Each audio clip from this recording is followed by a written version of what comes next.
Tonight, we're live outside the Pope's summer palace in Italy, where we spoke with the first American Pope as he hosted a concert for the world. The Concert for Peace, helping to bring the world together. This is the experience of beauty. And my time with Pope Leo, his most extensive comments yet on what it means to be an American and the Pope. I think of myself more as the Pope, who happens to be American. Why he thinks America is great. So many things. The question so many Catholics back home are wondering. Will Americans see you soon in America? And what he just spoke about publicly for the first time, that some of his ancestors were slaves. We have exclusive access to the extraordinary event hosted by the Pope, his call for peace. I pray that peace may reign in your homes. The school children who have survived so much now celebrated. And the moving performance from one of the greatest tenors ever. Also tonight, heated hearing. Dr. Anthony Fauci invoking the Fifth Amendment more than 100 times, refusing to answer questions about his handling of the pandemic. Now, Republican senators are threatening to hold him in contempt. Right now, violent storms whipping across the Northeast, an apparent twister peeling off this roof, a mill collapsing in rushing waters, streets cut off. We're tracking it all. President Trump vowing revenge after Iran attempted a surprise missile attack on U.S. bases. And our new reporting, his furious outburst at his national security team. Actor Jared Leto facing new allegations of sexual misconduct. Multiple women telling the BBC he pursued them when they were teens. How he's responding. The wild road rage chase caught on camera. A driver going in reverse, appearing to chase down a couple. What happened next? Plus, new body cam video of ex-NFL star Tony Romo's DUI arrest. What it shows. Nightly News starts right now. This is a special edition of NBC Nightly News. A visit with Pope Leo. Reporting tonight from the Pope's summer residence in Italy, here is Tom Llamas. And good evening. We are live tonight from Castel Gandolfo in Italy, about an hour outside of Rome. And right behind me, those large wooden doors you see right there, the entrance to the Pope's beautiful summer residence. The stunning grounds here have played host to emperors, popes, and world leaders, going back centuries. And just hours ago, I spoke face-to-face with Pope Leo himself.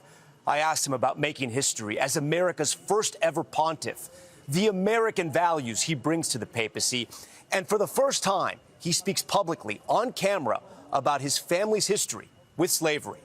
Earlier today, these were the scenes during an extraordinary event, Pope Leo's Concert for Peace, featuring performances from legendary tenor Andrea Bocelli, as well as a choir of children who have faced incredible hardships, some from war-torn regions around the world. And Pope Leo delivering a message calling for peace and unity during a time of global conflict.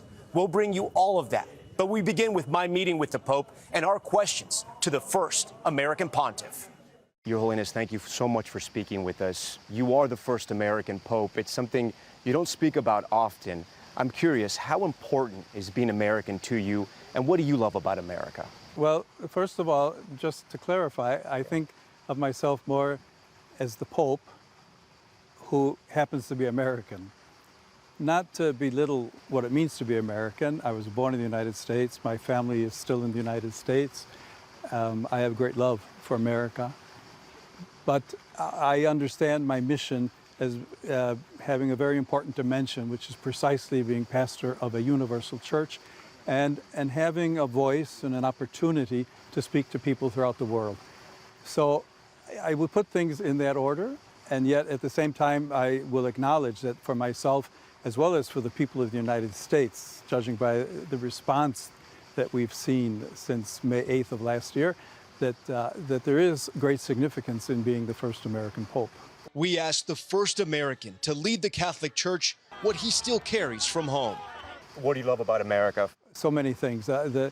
In a sense, speaking about principles, what America stands for, the sense of freedom, the sense of opportunity, the sense of having invited for generations people from around the world to be part of America.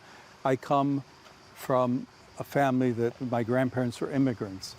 On my mother's side, we have people who were both slaves and slave owners. There's a history of, if you will, growing up in the kind of experience that helps me to recognize myself one of the greatest wealths of the United States.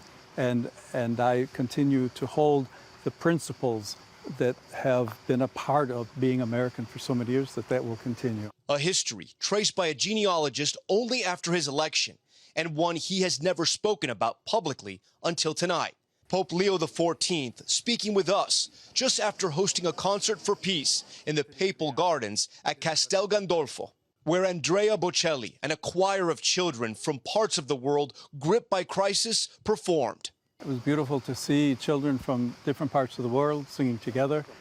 I've heard Andrea Bocelli sing other times, and so to have, if you will, the blessing of Andrea Bocelli and his voice together with this choir put together by the foundation, but all these children coming together from different parts of the world was just a very uplifting experience. Very nice.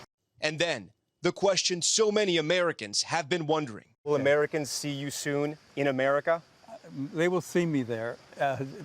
By coincidence, today we were looking at the calendar for the next couple of years. Nothing is set in stone yet, but I certainly hope to be there soon. But next couple of years, I heard you. Your Holiness, thank you. No date, no city, but for the first time, the first American pontiff may be coming home. We're going to have much more with our meeting with the Pope later in the broadcast, but back at home in Washington, Dr. Anthony Fauci was grilled by lawmakers over his actions during the pandemic. But Fauci did not answer questions, instead taking the fifth. Here's Monica Alba. On the advice of counsel, Dr. Anthony Fauci today invoking his Fifth Amendment right more than 100 times. I respectfully decline to answer. Declining to answer lawmaker questions about his handling of the pandemic, citing what he called GOP Senator Rand Paul's unhinged obsession with prosecuting him. The sole reason he is calling me before this committee is to get me to say something, anything, that could vindicate his repeated public pledges that I end up, in his words, quote, behind bars, unquote. Fauci's attorney was removed after he interrupted the hearing to speak. Democrats defending Fauci. I fear the intent of this hearing is only meant to further a purely partisan agenda. All of it after Paul published more than 1,100 pages of Fauci's personal diary, including where Fauci gushed about praise he received from celebrities like Bono, Julia Roberts, and Barbra Streisand, writing, "It is not hyperbole to say that today I am the most famous and talked about person in the country." You wanted to be on TV. You wanted to be the sun god of science. You could sit for InStyle magazine, but you can't answer questions for the American people. In one entry, Fauci also wrote about a phone call where he said he successfully convinced New York City's mayor to close schools. Republican senators grilling him over those COVID lockdown measures. Who the do you think you were for doing that? It is a total disgrace what you did to this country. Former President Biden pardoned Fauci for any potential offenses during an 11-year period before 2025, but it would not cover his statements today. And Senator Paul's committee plans to vote next week on holding Dr. Fauci in contempt of Congress, but it would ultimately be up to the DOJ to prosecute him. Tom? Monica, thank you. Now to the dangerous storm system hitting parts of the Northeast right now. Millions are under flood alerts tonight. Here's Emily Aketa. Tonight, powerful floodwaters ripping apart buildings, carrying pieces of this mill downstream. As the parade of perilous storms dumps more than 8 inches of rain on parts of upstate New York and New England. Alexa Dringus from our affiliate WNYT is south of Albany. The water is actually roaring. All these tree limbs lined up here along this gauge here. Road completely blocked off. Nearby, first responders rescuing a grandmother, her granddaughter, and 2 pets by boat from a home surrounded by water. In northern New Jersey this morning, crews rushing to this scary scene after a utility pole came crashing down onto cars. Within like 20 minutes, all these cars were like detonating. Like you could hear the gas just blowing up on them. The fire totally incinerating a line of parked vehicles. It comes on the heels of powerful storms and likely tornadoes that touched down south of Knoxville, Tennessee, and on Maryland's eastern shore, peeling off this building's roof. Tragically, in Wake County, North Carolina, officials say a man was killed when a tree slammed into this home. All part of an unrelenting week of severe weather across the country. Emily Ikeda, NBC News. President Trump tonight saying the U.S. will hit back at Iran in retaliation for its failed surprise attack on American troops. Garrett Hake has those details. Tonight, smoke rising over a U.S.-owned gas storage tanker in Egypt, following what President Trump suggests was an Iranian drone strike. And it comes after Iran's unsuccessful ballistic missile attack against American assets in Jordan. 5 missiles going 8,600 miles an hour, big ones, coming right at us, and all 5 were shot down. And Saudi Arabia now joining the U.S. in launching precision strikes against Iran-aligned militias in Iraq, with President Trump tonight vowing more retaliatory strikes on Iran. We got to smack them a little bit. Are you going to hit back when they strike? Will I always hit back? Yes. Pretty much. The conflict flaring up again in recent weeks after the Iranian regime broke the ceasefire it signed and fired on commercial ships in the Strait of Hormuz. Since then, both sides trading attacks. But Americans are souring on the war. 72% of respondents in a new poll disapproving of the president's handling of Iran. A U.S. official and person familiar telling NBC News the president's own frustrations about his military and diplomatic options to end the war erupted during a meeting last week with some of his top national security officials. At one point, the president yelling expletives. But the White House says that description is false and that the president trusts his team. Tom? Garrett Hake for us tonight. There are new allegations against Oscar-winning actor Jared Leto tonight. Multiple women telling the BBC Leto pursued them when they were teenagers. One saying she was under the legal age of consent at the time. Chloe Malas has more. Tonight, Oscar-winning actor Jared Leto accused by multiple women speaking to the BBC of sexual misconduct. 4 women, 3 of whom spoke to the BBC with their faces concealed, recounted their experiences from between 2002 and 2016, when Leto was in his 30s and 40s. The women, each teenagers at the time. The BBC says it corroborated a number of the women's accounts with friends and family. But it quickly moved into, oh, well, you're a virgin. Leto, now 54, is a Hollywood heavyweight, winning an Oscar for his role in Dallas Buyers Club and starring in films like Suicide Squad. In the BBC story, a woman identified as Isabel says she met with Leto in a Las Vegas motel when she was 17 and he was in his 30s. She says he called her over to the bathroom while he was in the shower. He grabbed my hand and he, I guess, started, like, touching himself with my hand. She says she then left. In a statement, Leto said, "I have never sexually assaulted anyone in my entire life. These claims are absolutely and categorically false." Another woman told the BBC when she met Leto in California, she let him know she was only 17 and that he pursued sex with her anyway. He told me, "I would like you to call me daddy," and it was either pretend to be a little girl or my little girl. A growing number of allegations now swirling around one of Hollywood's biggest stars. Chloe Malas, NBC News. When we return in 60 seconds, the nightmare road rage chase when a driver takes off after a couple in reverse. We'll have more of this video. And the new images tonight of former NFL star Tony Romo's alleged DUI arrest. And from here in Italy, tenor Andrea Bocelli's moving song of peace. We're live from the Pope's Summer Palace. Back right after this.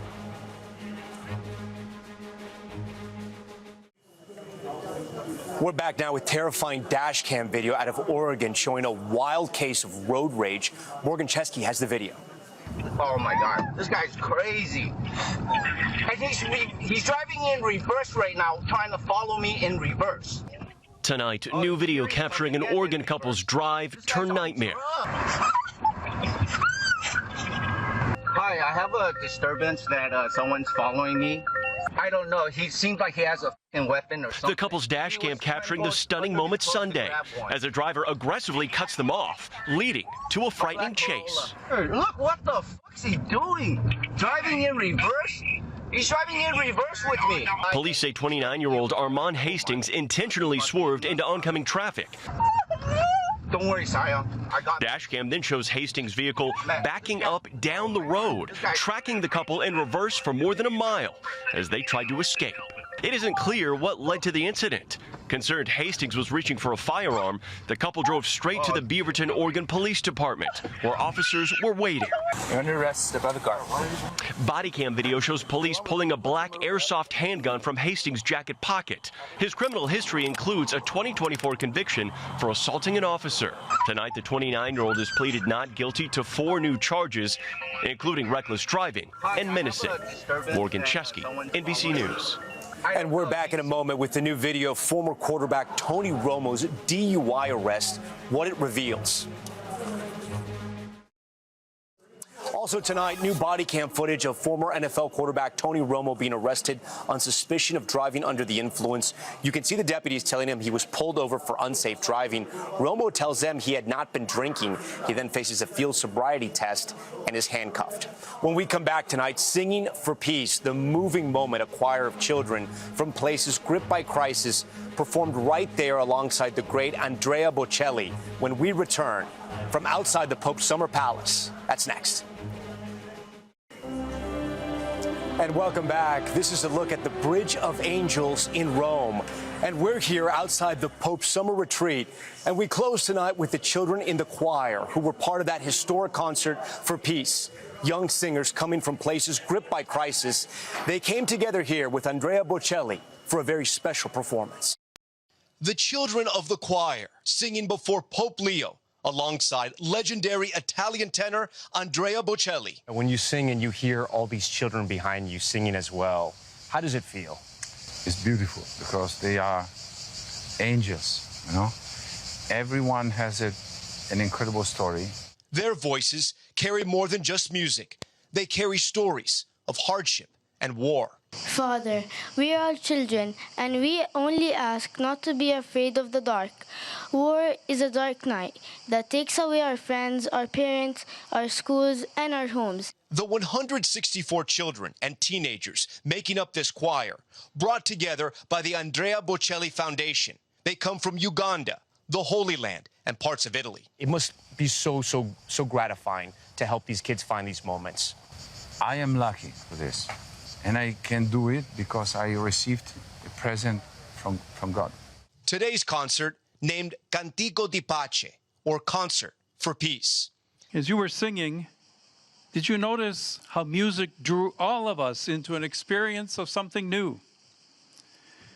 Something that was greater than any one of us alone could create. I spoke to a few of the singers right before their performance. Who's excited about singing for the Pope? Everyone, I think. All of us. Yeah. 14-year-old Amy is from the Holy Land and already has experienced a lifetime of grief. This is a concert for peace. What does that mean for you personally? Personally, it means everything because we can't find peace in our country. There's war, and children are scared, they're dying, and it's really hard. So this is an amazing opportunity. I have learned that teamwork is so important because if we worked on this project individually, we wouldn't have been here today. And it was so powerful to hear all those bright, young voices. That's Nightly News for this Wednesday. I'm Tom Llamas. We thank you so much for watching our special broadcast. Tonight and always, we're here for you.